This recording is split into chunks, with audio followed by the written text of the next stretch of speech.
The right-wing and left-wing protesters greeted Justice Minister Heiko Maas outside the Department of Communication Studies at the Technical University of Dresden in Germany, as the minister gave a talk on the government's controversial law surrounding social media and hate speech. Hans Müller-Steinhagen, principal of the Technical University of Dresden, asserted that tighter regulations of the internet does pose the danger of internet providers becoming overcautious, but added that it remains to be seen which direction responses take. Dutch royals King Willem-Alexander and Queen Maxima laid flowers at the newly unveiled monument honoring the victims of the MH17 tragedy in the village of Wishuizen, Schiphol on Monday, on the third anniversary of the tragedy that took the lives of 298 people. The Malaysia Airlines flight MH17 was en route to Kuala Lumpur from Amsterdam when it was downed in the skies over eastern Ukraine on July 17, 2014. Russia's Moshwek flying boating team staged a spectacular show on a lake in the Moscow region town of Zaviduo earlier in July. The futuristic show included fireworks, lasers and neon costumes which combined to make the flyboarders look like visitors from outer space.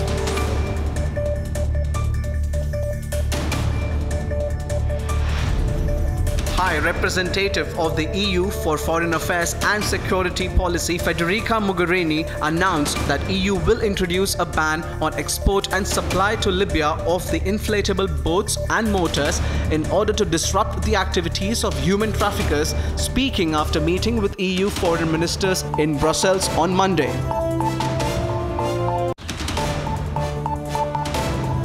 Filipino army troops continued to advance on positions held by Mott Group militants in Marawi on Monday, after managing to recapture around 60 buildings in 48 hours, reports say. Government troops were seen launching mortar shells against militant positions as infantry units moved forward. The Friedrich Ebert School in Esslingen was evacuated after students saw a man carrying a gun in the school grounds on Monday. Police forces are searching for a suspect with dark skin who was wearing a camouflage cap and who fled the scene on a motorbike, said Police Superintendent and Reutlingen Police spokesperson Christian Werner. One person was arrested but was found to have no connection to the incident.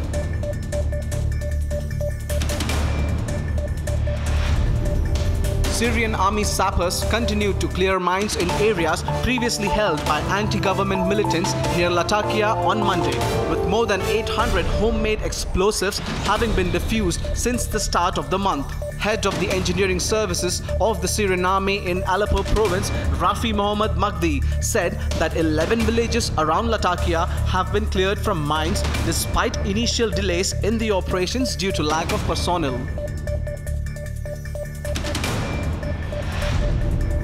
UK's Secretary of State for exiting the EU, David Davis, was back in Brussels for the second formal round of Brexit negotiations on Monday, where he and the European Commission's chief Brexit negotiator, Michael Barnier, told a press conference that they were ready to get to work. Davis went out to outline the planned topics of the discussion, including citizens' rights, the UK's financial settlement for leaving the Union, other separation issues, and also the issue of Northern Ireland.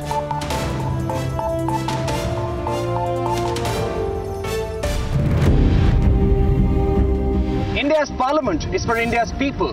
Why should politicians decide the agenda? It is time for people to take charge. It is time for people to decide the debate. Republic TV will take your issues to Parliament. My issue, my Parliament. Get access at www.republicworld.com. Engage on Twitter and Facebook.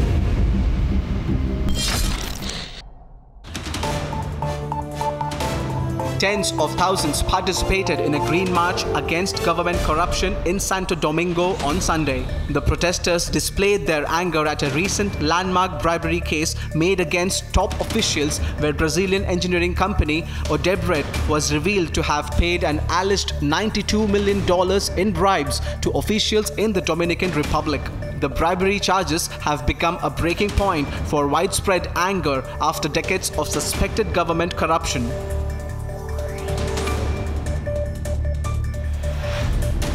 acting chairperson of South Korea's National Red Cross, Sun Yang Kim, announced that the organization had proposed a meeting with representatives from North Korea's Red Cross speaking from Seoul on Monday. The statement comes after the South Korean government called for military talks with their northern counterparts earlier in the day. Talks between representatives from both countries' respective Red Cross organizations have been proposed for August 1st, with the reunification of families separated by the Korean demilitarized zone to top the agenda.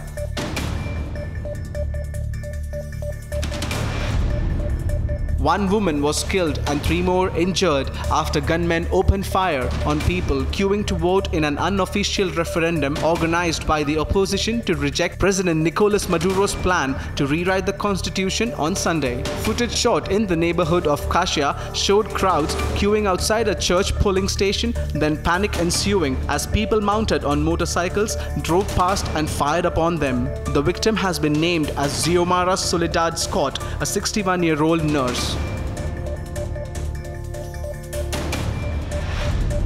A 16-year-old male charged in connection with 5 acid attacks was set to appear in front of the Stratford Youth Court on High Street, London on Monday. The teenager has been charged by police investigating 5 acid attacks in North and East London, which took place on Thursday night in less than 90 minutes.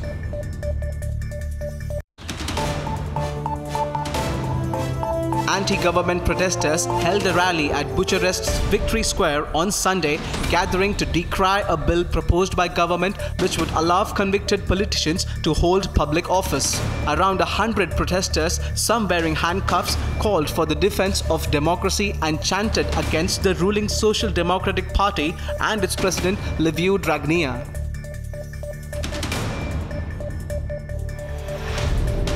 Police clashed with residents of Al-Warraq Island who came out to protest the death of 2 people earlier in the day on Sunday. Police were attempting to evict residents from homes deemed illegal when the violence broke out. Police fired shots into the air and used tear gas on the protesters. At least 9 people died and more are believed missing after floodwaters surged through Cold Spring Canyon swimming area in Tonto National Forest, where over 100 people were bathing on Saturday. Some people were washed several miles downstream and rescuers extracted others clinging to trees. Clashes broke out between Israeli police forces and Palestinian worshippers outside Al-Aqsa Mosque compound in East Jerusalem on Sunday. Worshippers protested the introduction of new security measures by Israeli authorities, including metal detectors and surveillance cameras, by refusing to enter the mosque and instead holding prayers by the outer doors.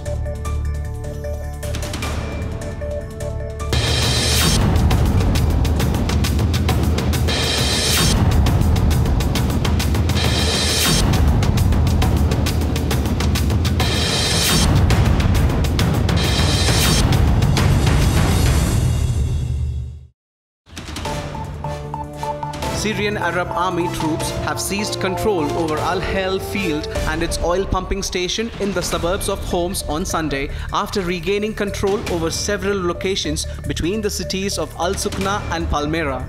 An SAA military commander said that Syrian troops were able to repel militants of the self-proclaimed Islamic States from the southeastern direction of Al Sukna, paving the way for the troops to further advance towards Al Sukna in a bid to score further gains. Snowfall hit Santiago for the first time in 20 years on Sunday, leaving the Chilean capital under an unusual blanket of snow between 3 to 5 centimeters thick. The unexpected snowfall led to power cuts that affected at least 280,000 people, according to local media.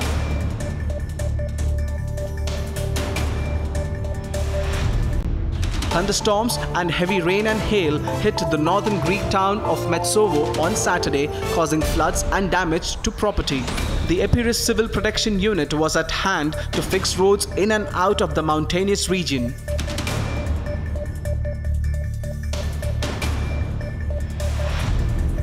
"33 people were injured after 2 trains collided at the Parque de Atracciones theme park in Madrid on Saturday.